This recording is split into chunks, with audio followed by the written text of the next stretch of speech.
Gelo ala Kurdistanê li Rojava cihê ku heq kirî dîtiye, bi êrêşa ku di heftî çileyê da li Eşrefî û Şêx Mexsûd dest pê kirî ve planeke mezin û qirêj li dijî Rojavayê Kurdistanê hate meşandin. Ev plan perçiqandina Kurdan, şikandina rûmeta wan û armanca teslîmgirtina wan bû. Yani mafê ve kişînekî bi rûmet jî nedan Rojava. Bi awayekî hovane û bi ehlaqê êrêşî axa Kurdan, milkê wan, bendav û petrol û jiyana wan kirin. Di matematîka jiyanê da formûlek heye.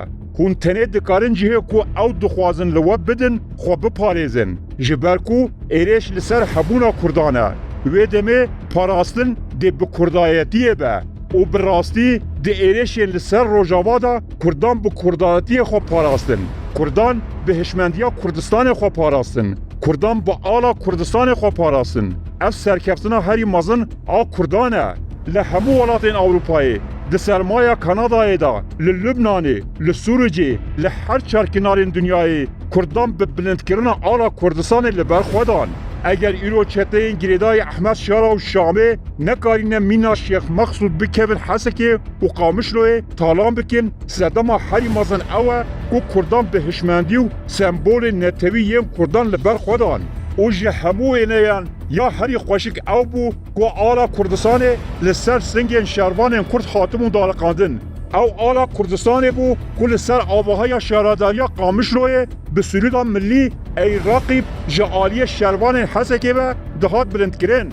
Dibêjin yek musîbet ji hezar şîretan çêtirê ye.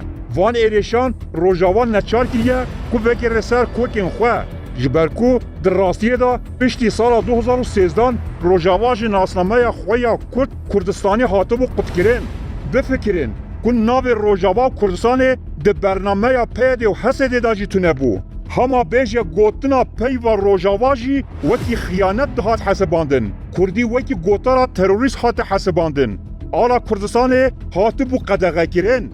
Di hevdeyê kanûna pêşîna 2015 da li girkê LG hêzên ewlehiyê yên girêdayî PYD û YPG bi ava zextkirî êrêşa ala Kurdistanê ya 200 metrî dirêj kirin.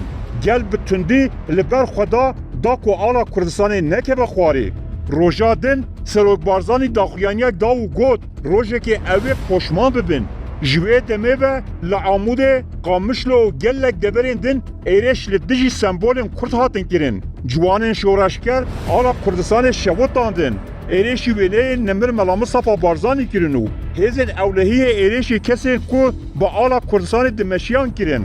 û ew rojhat niha hêzên ku êrêşî wê alê kirin hewl didin ku bi wê ala pîroz xwe biparêzin û hemû Kurd bi wê alê li dora Rojava kom bûne û wan diparêzin.